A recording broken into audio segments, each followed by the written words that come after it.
Really what I do love best about tonight is what we've been doing already, and that is women getting together and bonding and me getting to know you and making that connection in this world of sound bites and faxes and emails and nobody talking to you in a real voice on the phone anymore.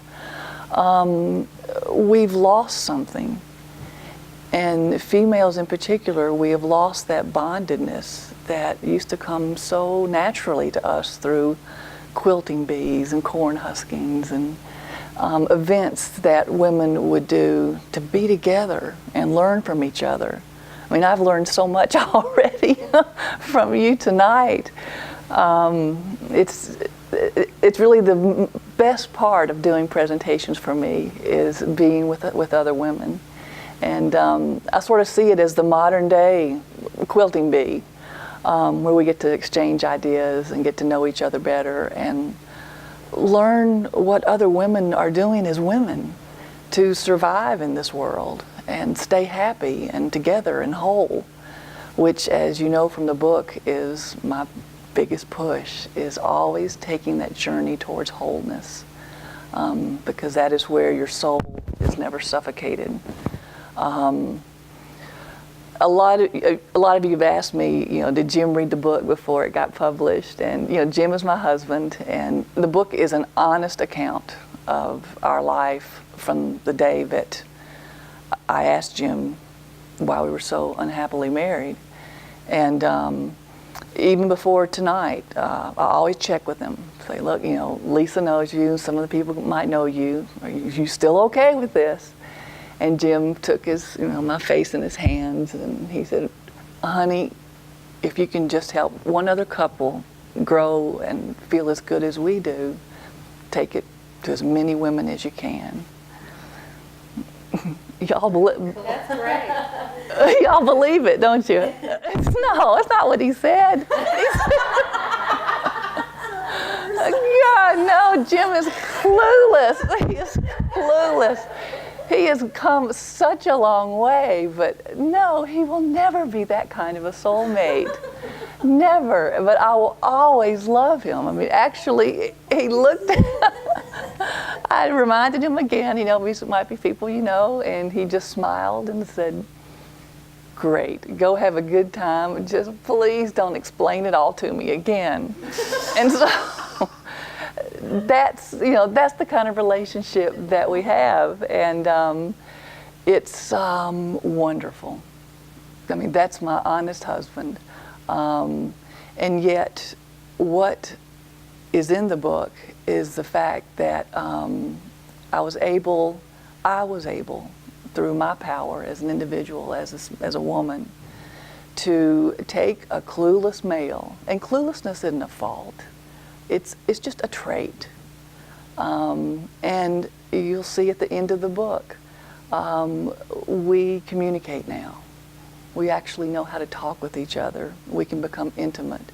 In fact, I would ask each of you in your close relationships, always, no matter how busy the day is, my gift to you would be every day, at least take 2 minutes for an intimacy workout. 2 minutes, whether it's with your child, your husband, your friend, your partner, someone, but your soul person. Take that 2 minutes, no matter how busy you've been, and just talk about what you like about each other, what you love about each other. Everybody can have 2 minutes, but every night.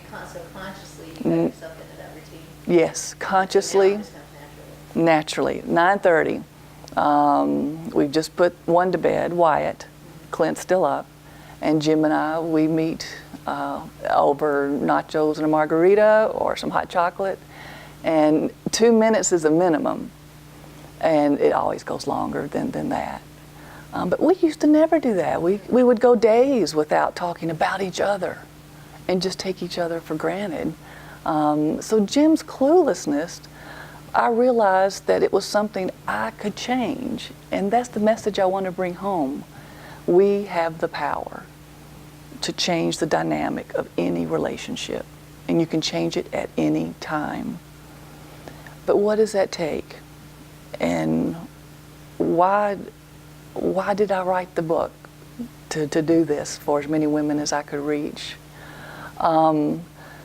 First, why did I write the book? It was for two reasons. One, my own marriage was not happy. I remember sitting on the side of the bed in a beat-up blue bathrobe, and I turned to Jim and said, is the reason that we're so unhappily married now because I wear this blue bathrobe all the time? And he just laughed and said, everything's fine. You know, everything's great. What do you... Clueless. And yet I was crying in the shower every night. But what really hit me, and the reason I wrote the book, was we had just moved 500 miles from our home in Memphis, Tennessee, to a new place, North Carolina. We had just had a baby. We had just both started new jobs. We had left, my parents, our friends, my sisters, everyone from where we used to live. And yet, Miss Everything Must Be My Fault, that baggage that we get raised with, particularly as women, it had to be something I was doing. And I just ignored all those other aspects. And it hit me like a thunderbolt. And so that night, that's when the book started. Because I knew I was the one who had to make the change. And so I wrote the book from midnight to 4 a.m. It took 4 years. And when I finally learned and wrote enough to where I got the happy ending that I wanted for my life and my marriage, that's when I published the book.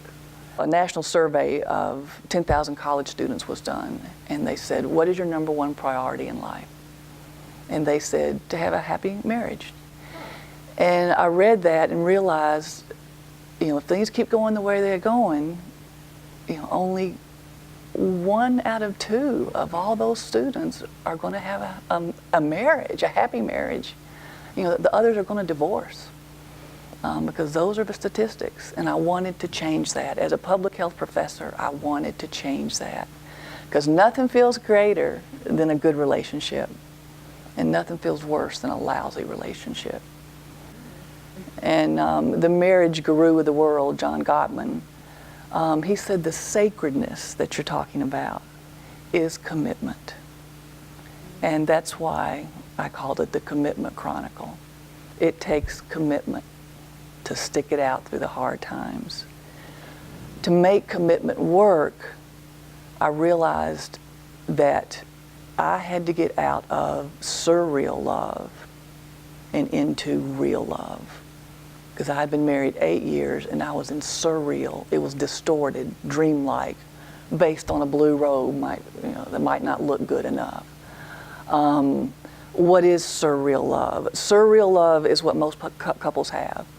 Surreal love is what causes divorce. Surreal love is what causes that deadness that you see in couples that have been together forever. Surreal love is love based on Hollywood, TV, the media, all that we've been talking about, and it's based on baggage. In other words, you don't heal your own baggage, and so you marry somebody who looks like it's an instant fix. And only one person can heal that baggage, and that is you. And so years later down the road, when you realize it's still broke, it's not fixed, then that's when couples dissolve. And that's what I brought this little thing for. Surreal love, this baggage I'm talking about, I usually drag in a big suitcase with stuff in it, but I don't want to do that to you tonight. So I brought this little dilly-dally here. But this is a galaxy. I mean, this is how we're born. We're born whole. This perfect wholeness is called original wholeness. You're not fractured. Your soul is intact. You're at one with the universe. Your soul is at peace. It's a oneness that your body seeks for the rest of your life once it's experienced it at birth. And shortly after birth, in all of us, it started to fracture. The first time you didn't get fed when you were hungry. The first time you were 3 years old and it was raining and you ran outside naked and your mother said, "Get back in here, you can't go outside without any clothes." You know, there goes a piece, forbidden sensuality.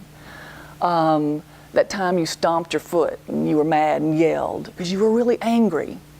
And somebody said, "Little girls don't do that. Now behave yourself, calm down." You know, your anger was your right to be angry is taken away. You know, these are just in boys. You know, I want to do ballet like Baryshnikov. That's for sissies. You know, that breaks a person, and it's fracturing. And as we grow up, as we our main caregivers, unintentionally, in some cases intentionally, we just get fractured. We get fractured by teachers, we get fractured by other relationships, we get fractured by dating, we get fractured by peer pressure. We just continue to fracture ourselves. Other people continue to fracture us. And so we turn 20 or 20-something, and it's about time to get married, and we're like this now. And so this is surreal. When I met Jim, I was like this. I had lost all ability to get angry. In a big family of 7 kids, you behave. So I never stood up for myself. We didn't have much money, so poverty was a very big fracture for me. Self-esteem was a real problem. With 5 girls, there wasn't time for somebody to work on one of our, to check our self-esteem levels during our growing up period. So when I met Jim, I was like this. And then here comes Jim, and he's going to be a doctor. Oh, I was going to fill in that piece. I won't be poor anymore. Full of self-esteem. He's getting ready, just finished medical school. Always standing up for what he believes. You know, he was one of 2 children, and the other one was a little girl, and he was always right. And so my brain meets this man that fills in these pieces, and my brain starts to say, "Hallelujah, you are whole now. You know, you have filled them in. Marry him." And it feels so real, but it's not. No one can ever fill in those fractures but you. And that's what I didn't know. I got married on a surreal basis and didn't work on any journeying towards wholeness. I'd never heard of that term. I didn't even know I didn't know I was fractured. And so when I was wearing that blue bathrobe, it had just been years of building up, of Jim not really being the one that could make me stand up for myself. I have to do that. I have to be able to provide for myself. You've got to heal your own fractures to get into real love. And that's why 9 whole chapters of the book are devoted towards healing yourself. I mean, it's real easy for Oprah and people to say, "Go girl, you know, love yourself, you're whole." It's work. It is hard work. And it takes months, years. It's not something you do in a matter of hours. And I gave you a guide, a step-by-step guide. I'm not going to leave you hanging, of how to take each baby step to always journey towards wholeness, so that you are so in love with your real self and you have real love for you. And that's based on your rational brain, your new brain, your thinking brain. It is real. Only then do you stand a chance of having real love for another individual. Once I fell in love with myself for the very first time, it was incredible after working through all the fractures that I had to heal.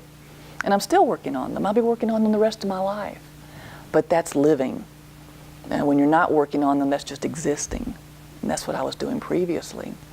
But by becoming having real love for myself, now I can start showing Jim what real love is. Actually, if Jim had been going through the same journey that I was going through at that time, that emotional pain, anger, fear, those levels that the book talks about, I'm not so sure two people can do it at the same time.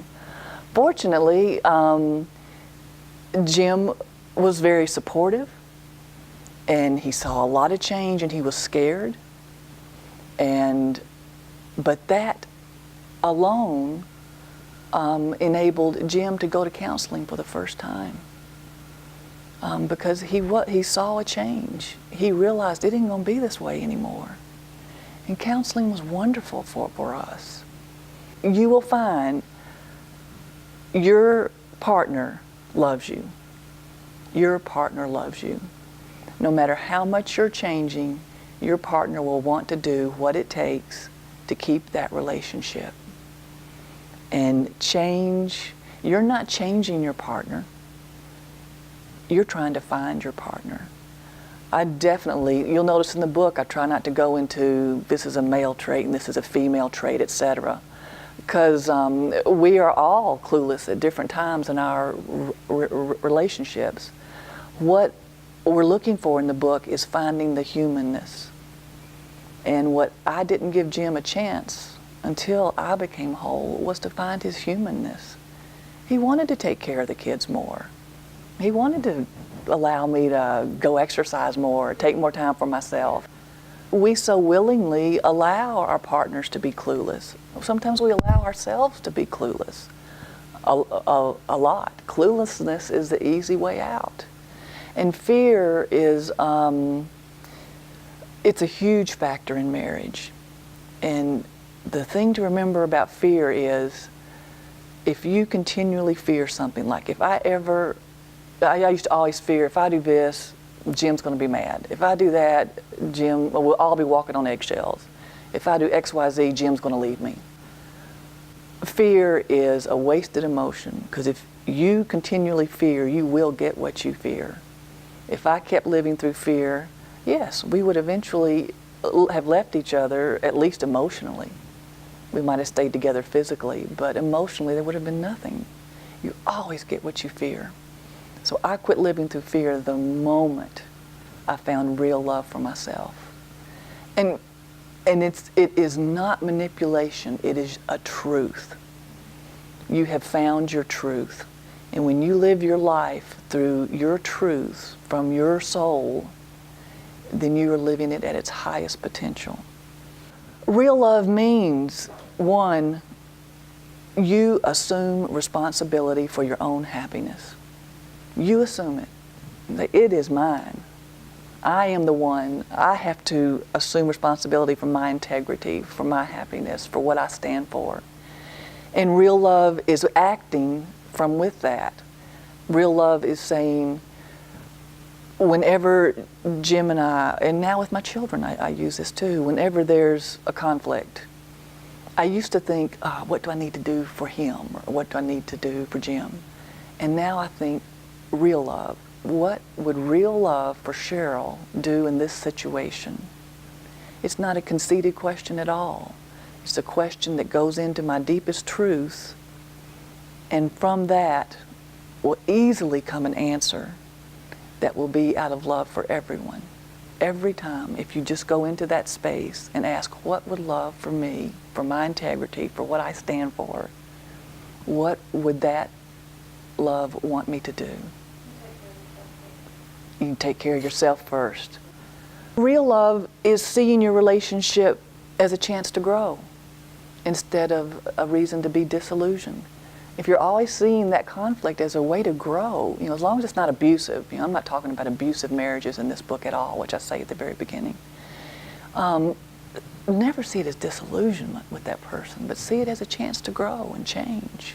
The biggest example, got my book all marked up. Our turning point was that dinner. That dinner. I had already started law school. I'd started the dance lessons, the piano lessons. I'd done all this real love stuff for me. And then the real test came. When Jim, we were getting ready to go out to eat, and we were going out with two other couples, our good friends, and for some reason, and you've seen it happen, your partner's fine one moment, and then you look at them again and you don't recognize them. It's like, I call it PMS, problem male syndrome. Jim just went into total PMS. Nothing I could say was right. Nothing I could do was right. He was just irritable. And when they're like that, usually the best thing to do is go be with people who love him. Usually that pulls them out of it. But this particular time it didn't. We were at Vincenzo's, which some of you may have heard of, and everything I said was reacted to with criticism by Jim. It was slight, but it was there. And it just kept going on. And I'd let this happen for 8 years when he was in a bad mood. Just don't embarrass anybody. Keep quiet. He'll be better later. But this time, no. What would real love for myself do now? So finally, I turned to the two other couples, and I looked right at them and looked right at Jim, who was sitting across the table from me, and said, sometimes, and I read it straight from the book, sometimes when I am with you, I don't feel very good about myself or you. And right now, I'm concerned with me. I want to feel great about myself. Therefore, I'm leaving. When you're ready to leave, you can call a cab. And the other couples had their mouths open, and I said, Jim, we'll gladly pay for your dinners tonight for the discomfort that we've caused. And Jim will pay for your dinners. yeah, he's got a credit card, he can do it. And I said, I know you've all had problems in your relationship at certain times. Ours just happens to be tonight. And I owe it to myself not to keep taking this.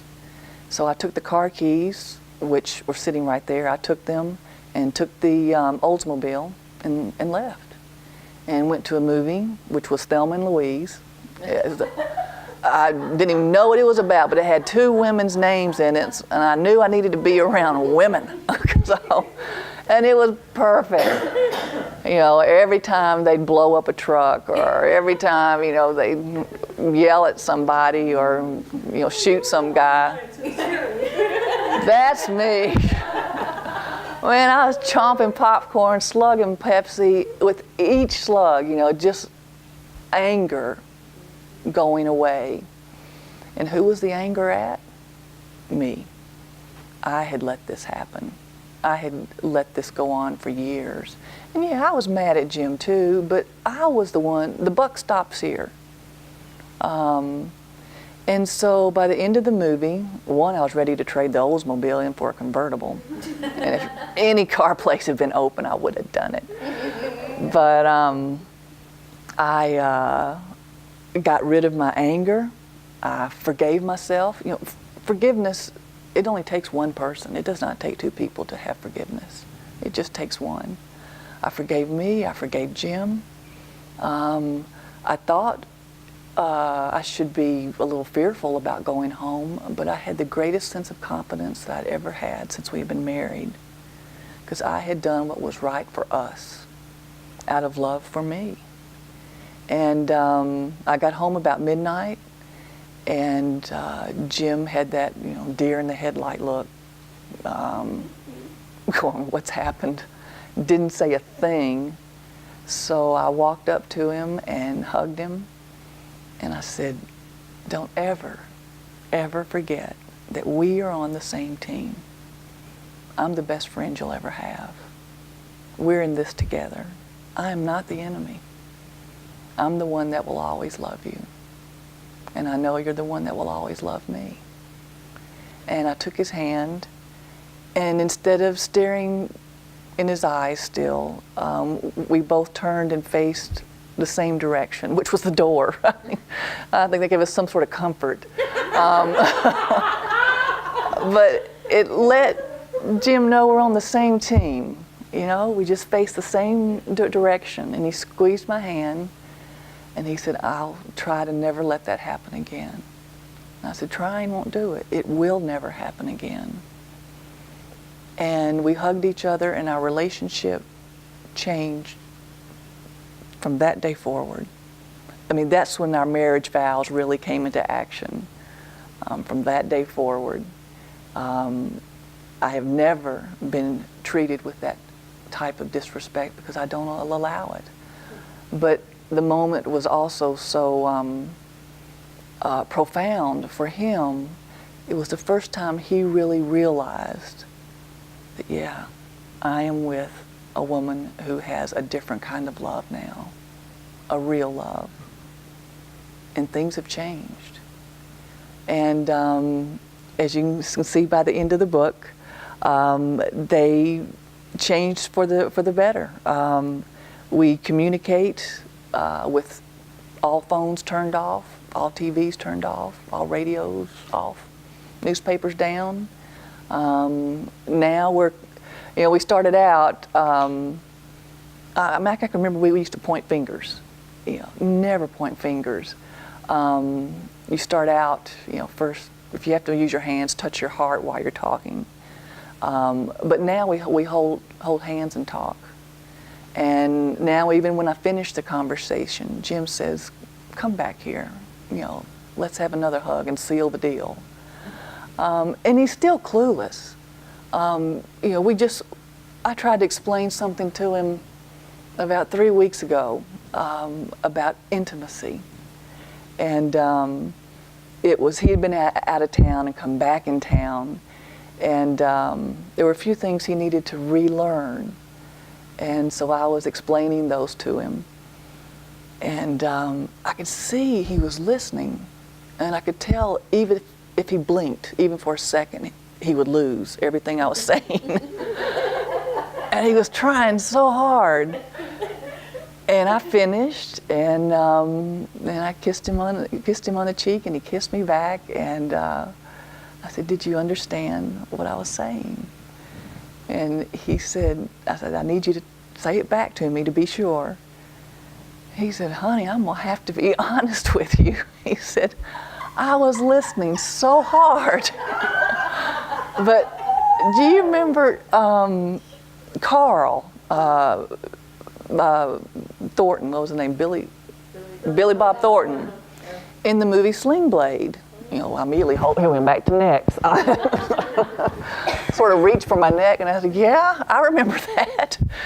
He said, "Well, you remember when Carl is sitting in the restaurant with John Ritter?" And I remember John Ritter was so beautiful in that movie. And John Ritter is trying to explain to Carl about life and love and about the mother and the son and about fatherhood. And at the end of this beautiful dialogue from John Ritter, Carl says, "Uh-huh. And can I have some more of them French fried taters?" He said, "That's what I feel like saying. Can I have some more of them fried taters?" He said, "I don't understand."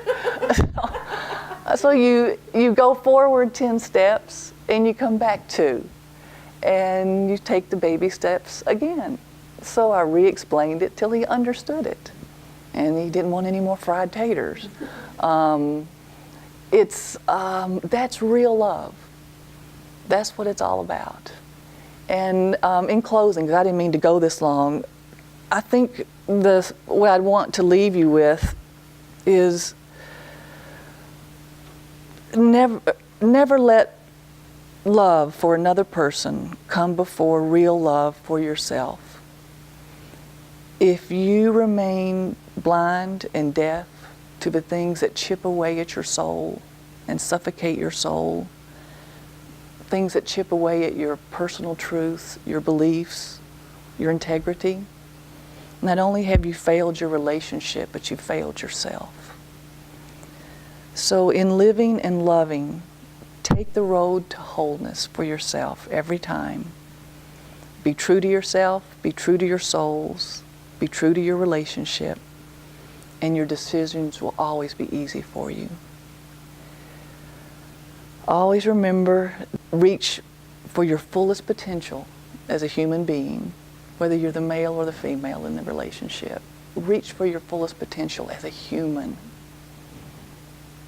in that relationship. And know that the truth is relentless. It never stops once you start letting it out. Know that the soul can be suffocated if you let it. And know that there's only so much that we can learn. There's only so much that we can understand. The rest just has to be felt. That's it. Thanks a million. I appreciate it. That was your presentation. Send me a man, send me a good loving man, make him hug me till I can hardly breathe. Make him my best friend, never let our love end. Make him be mine for keeps. Make him short, make him tall, it don't matter at all, as long as he belongs to me. Send me a man, a good loving man, answer my